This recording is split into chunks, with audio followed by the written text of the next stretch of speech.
아무리 이혼 후의 삶이 힘들 거라고 예상이 돼도 지금의 배우자와 사는 고통보다 낫다고 판단하시면요, 그때 이혼 결정을 하시거든요.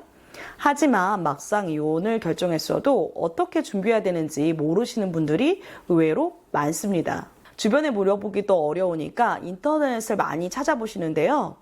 전부 광고만 있고 확실하게 알려주는 곳은 찾기가 어려우실 거예요.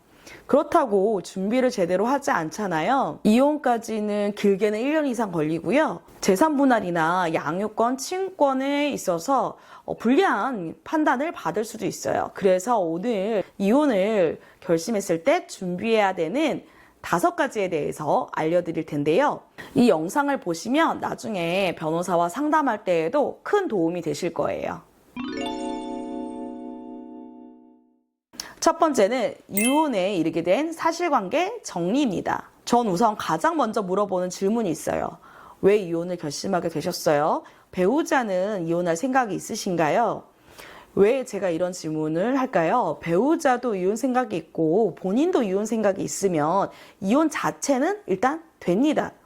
그런데 배우자가 이혼 생각이 없었을 때에는요, 이혼 소송이 쉽지 않을 수 있어요. 최소한 배우자가 민법 제840조에서 정한 유책사유 6개 중에 1개에는 해당이 되어야 되고, 그리고 그 증거 자료도 미리 수집을 해야 하거든요. 1호에서 5호는 여러분 상식으로도 충분히 해당된다고 생각하시는 범위가 거의 대부분이에요. 그러니까 증거 자료만 있으면 이혼은 됩니다. 사진, 문자, 통화 녹음 등 자료가 많겠죠. 명백히 1호에서 5호 사유에 해당되는 경우라면 오늘 영상 여기서 그만 보셔도 됩니다. 하지만 여기에 해당되지 않는다, 이혼을 결심했지만 이게 이혼 사유가 될까, 좀 애매하지 않나, 이런 분들은요, 6호 기타 혼인을 계속하기 어려운 중대한 사유가 있을 때에 해당이 되어야 되거든요. 예를 들어서 부부싸움만 하면 먼저 배우자가 사과하기 전까지 대화를 전혀 하지 않고 이 기간 동안 생활비도 보내지 않는 것이 반복되는 경우가 있었어요. 1년에 80%는 대화를 안 하는 거죠. 근데 남편은 대화를 안 했을 뿐 싸운 건 아니니까 둘 사이에 문제가 전혀 없다고 생각하시는 케이스가 있었거든요. 어떻게 됐을 것 같으세요? 가정법원에서 20회 부부상담까지 받았는데 결국은 소송으로 이혼 선고를 받았습니다. 왜 받을 수 있었을까요? 부부관계가 회복할 수 없을 정도로 파탄이 되고 그 혼인 생활의 계속을 강제하는 것이 참을 수 없는 고통이 되는 경우에 해당한다고 재판부에서 판단을 하셨거든요. 두 번째는요, 이혼 소송 제기 후 또는 이혼이 끝나고 난 이후에 구체적인 삶에 대한 계획입니다. 결혼도 현실이지만 이혼은 더 잔혹한 현실입니다. 그래서 이혼을 결심하고 오신 분들에게 늘 이혼 후의 현실적인 부분을 조언을 해요. 만약 이혼 소송을 시작한다면요, 배우자와 같은 공간에 사는 게 너무 힘든 일이잖아요. 그러니까 이혼 소송 후에 어디서 살지, 아이가 미성년자라면 데리고 갈지, 어디서 키울지 일단 소장을 보내기 전에 고민하시고 결정하시라고 말이죠. 구체적으로 부모님께 어디까지 도움을 받을 수 있나, 아이는 본인이 키울 것인지, 그럼 집을 구할 때 최소한 아이를 키우기에 열악한 환경은 안 된다 등등, 이혼 소송을 제기한 직후는 물론 이혼이 된 이후에 어떻게 살 건지, 재정 상태는 어떤지 확인을 하는 편이에요. 그리고 미리미리 준비하라고 조언을 하는 거죠. 세 번째는요, 배우자의 유책 사유, 이혼 사유에 대한 증거 수집입니다. 제가 의뢰인에게 왜 이혼하고 싶은지 쭉 들은 다음에 어떤 준비를 해야 되는지 조언을 하거든요. 사실 이건 사람마다 스토리가 달라서 어떤 증거를 모아야 되는지에 대한 조언도 차이가 있어요. 일단 내가 배우자 때문에 이혼을 결심하게 된 계기나 힘든 점들이 분명히 있을 거예요. 예를 들어 화가 나면 감정적인 컨트롤 못하고 소리를 지르거나 싸울 때마다 누가 봐도 지나친 발언을 하시는 경우들이 있어요. 그럼 이런 일이 발생할 때 최소한 언제 어떤 일이 발생했는지 일기라도 적으라고 하는 편이에요. 물론 녹음을 하면 더 좋죠. 싸울 때 근데 녹음하는 거 쉽지 않잖아요. 그러니까 이런 문제가 이혼을 결심할 정도의 문제라면 사후적으로 카톡이든 문자든 추후 대화를 할 때든 분명히 난 당신의 이런 부분 때문에 너무 힘들고 이런 상황이 반복적으로 발생을 해서 싸우는 것이 힘들다라는 부분을 명백하게 표현을 하고 증거로 남겨주시라고 조언을 합니다. 하나하나는 넘어갈 수 있을 수 있는 작은 문제라도요, 반복적으로 발생한다면 이혼 사유가 될 수 있어요. 네 번째는 미성년 자녀의 친권 및 양육권 결정입니다. 미성년자 자녀가 있는 경우에는 누가 키울 것인지, 내가 키울 수 있는지 많이 물어봐요. 가정주부라 소득이 없어서 못 키울 걱정도 하시고, 소득이 적은 경우에도 친권 양육권 인정되지 않을까 봐 걱정을 하시거든요.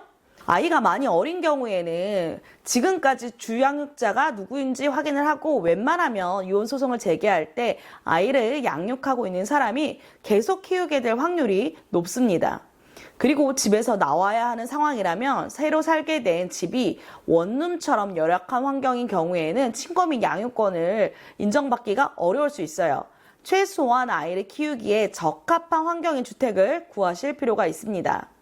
친정 부모님께 경제적 도움을 받을 수 있는 상황이라면 이런 부분들도 친권 양육권 결정에 영향을 끼치니까 어느 정도 도움을 받을 수 있는지도 정리해 주시면 좋습니다. 다섯 번째는요, 재산 목록 작성 및 재산 분할로 받을 수 있는 금액 및 시기 체크하는 것입니다.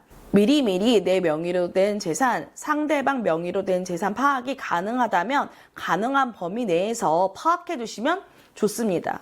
가정주부인 경우에는요, 이혼 소송 후 당연히 생활비, 양육비 못 받는 경우 많이 발생하거든요. 그래서 이혼 전까지 얼마나 버틸 수 있는지 확인하셔야 돼요. 그리고 부모님께 얼마나 도움을 받을 수 있는지도 확인해 주시면 좋습니다. 그래야 이혼 소송 기간에는 어떻게 생활하고 재산 분할을 받던 주던 어떻게 살지 결정할 수가 있어요. 추가적으로 부부 상담이나 마지막 대화를 하는 걸 추천드려요. 가능하다면 이혼을 결심하게 된 이유들이 있을 거 아니에요. 그리고 서로에 대한 불만들도 있을 거예요. 여기에 대해서 부부 상담을 받거나 서로에 대해 노력해 보라고 말씀을 드리는데요. 그래야 나중에 내가 혼인 생활 유지하기 위해서 최선을 다했다는 생각에 후회도 안 남아요. 그리고 이렇게 마지막 노력을 했음에도 극복이 안 돼요. 그러면 부부 생활 관계가 회복할 수 없을 정도로 파탄이 됐고 그 혼인 생활을 계속 강제하는 것이 참을 수 없는 고통이 되는 경우에 해당돼서 혼인을 계속하기 어려운 중대한 사유라고 재판부가 판단하실 가능성이 큽니다. 또한 마지막으로 혼인 생활을 유지하기 위해 내가 이러한 노력까지 했는데 안 됐다라는 증거 자료가 되기도 합니다. 그러니까 마지막 노력을 하는 그 과정까지 증거로 남기시길 바랍니다. 그리고 이런 마지막 노력을 해서 부부관계가 개선된 경우 의외로 많습니다. 제가 그래서 감사 선물도 꽤나 받았거든요. 아직 애정이 있는데 대화가 부족하거나 자존심 싸움 하다가 부부관계가 안 좋아진 경우가 많잖아요. 오늘은 이혼을 결심한 경우 준비해야 할 사안들에 대해서 알려드렸는데요. 제가 이혼을 고민하고 찾아오시는 분들께 꼭 하는 질문이 있어요. 이혼을 결정할 정도로 배우자한테 불만인 사항을 직접적으로 이야기해 보셨냐? 이런 질문을 하거든요. 만약 아니라고 대답을 하시면 일단 이혼을 최종적으로 결정하기 전에 대화를 반드시 꼭 해보라고 말씀을 드려요. 그러면 의외로 배우자가 이혼을 결심할 정도로 불만이 있었다는 것을 모르는 경우가 많더라고요. 그래서 서로에게 애정이 남아있고 대화가 가능한 경우에는요, 생각보다 쉽게 문제가 해결되는 경우도 있더라고요. 물론 제 입장에서는 선임할 사건을 놓치는 거니까 당장의 손해일 수도 있어요. 그래도 저를 믿고 찾아오는 분들의 인생을 위해서 더 좋은 방법이 있다면 앞으로도 그 같은 선택을 할 것 같습니다. 다음 영상들도요, 변호사로서 여러분들께 도움이 될 내용들을 많이 전달해 드릴 테니까 구독, 알람 하셔서 꼭 확인해 주세요.